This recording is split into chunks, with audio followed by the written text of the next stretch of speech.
বাংলাদেশ বনাম থাইল্যান্ড নারী দলের বিগ ম্যাচ। দেখুন সময়সূচি এবং যেভাবে লাইভ দেখবেন।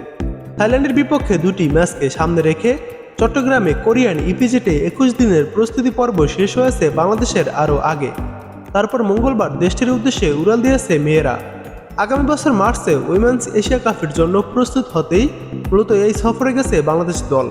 তাই থাইল্যান্ড সফরে হারজিতের চেয়ে কোচ পিটার জেমস বাটলার গুরুত্ব দিচ্ছেন প্রতিদ্বন্দ্বিতাপূর্ণ ফুটবল খেলার দিকে। আইফেদা মনিকাদের লড়াকু মেজাজে দেখতে চাওয়ার যৌক্তিক কারণও আছে। শক্তির দিক থেকে বাংলাদেশের চেয়ে ঢের এগিয়ে থাইল্যান্ড।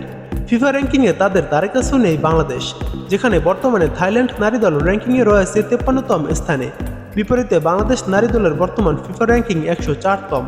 তাছাড়া ভুটানের লিগে খেলা 9 জনকে নিয়ে প্রস্তুতি নেওয়ার বেশি সময়ও পাননি বাটলার। 24 ও 27 অক্টোবর দুই প্রীতি ম্যাচকে সামনে রেখে এক সংবাদ সম্মেলনে বাংলাদেশের কোচ তাই বললেন, মেয়েদের কাছে প্রতিদ্বন্দ্বিতাপূর্ণ পারফরমেন্স প্রত্যাশা তার। বাটলার বলেন, আমি মনে করি সবচেয়ে গুরুত্বপূর্ণ বিষয় হচ্ছে আমাদের বাস্তববাদী হতে হবে। তবে তারা র্যাঙ্কিংয়ে আমাদের চেয়ে এগিয়ে বলে আমরা তাদের কাছে হারতে পারি বা হারতে যাচ্ছি এই মনোভাব নিয়ে খেলতে পারি না আমরা। হার বা জিতের মানসিকতা নয়, এই ধরনের ম্যাচ থেকে আসলে আমরা কি পেতে চাই তা নিয়ে কখনো কখনো আমাদের বাস্তববাদী হতে হবে। আমি চাই প্রতিদ্বন্দ্বিতাপূর্ণ পারফরমেন্স, দেখতে চাই মেয়েরা আন্তর্জাতিক পর্যায়ে সেটা মেলে ধরছে, কেননা এই দল সবার জন্য। এমনকি ভুটান থেকে যে 9 জন ফিরেছে তাদের জন্য এটা বড় পদক্ষেপ।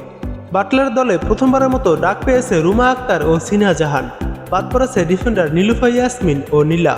ভুটানের লিগে খেলা 9 জনের মধ্যে 4 জন ফিরেছেন 3 দিন আগে, বাকিরা 1 দিন আগে।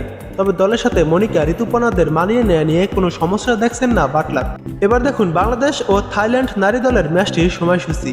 আগামীকাল 24 অক্টোবর বাংলাদেশ সময় বিকেল 4টায় ম্যাচটি শুরু হবে। এবার দেখুন এই ম্যাচটি আপনারা যেভাবে লাইভ দেখবেন। বাংলাদেশ ফুটবল ফেডারেশন থেকে এখনও জানানো হয়নি এই ম্যাচটি কিভাবে তারা সম্প্রচার করতে চাচ্ছে বা কিভাবে সম্প্রচার হবে। তবে বিভিন্ন মাধ্যম থেকে খবর নিয়ে জানা গেছে ম্যাচটি ইউটিউবে থাইল্যান্ড ওমেন ফুটবল লিখে সার্চ করে দিলে যে চ্যানেলটি আসবে সেই চ্যানেলটিতে সম্ভবত সম্প্রচার করা হবে। তাছাড়া ফেসবুকে থাই ওমেন্স ফুটবল লিখে সার্চ করে দিলে যে ফেসবুক পেজটি আসবে সেই পেজে সম্প্রচার করা হতে পারে লাইভ। তাছাড়া ম্যাচ যেহেতু আগামীকাল, এর ভিতর যদি বাংলাদেশ ফুটবল ফেডারেশন থেকে জানানো হয় ম্যাচটি তারা কিভাবে সম্প্রচার করবে, তাহলে আপনাদেরকে জানিয়ে দেওয়া হবে ভিডিওর মাধ্যমে বা এই ভিডিওর কমেন্ট সেকশনে।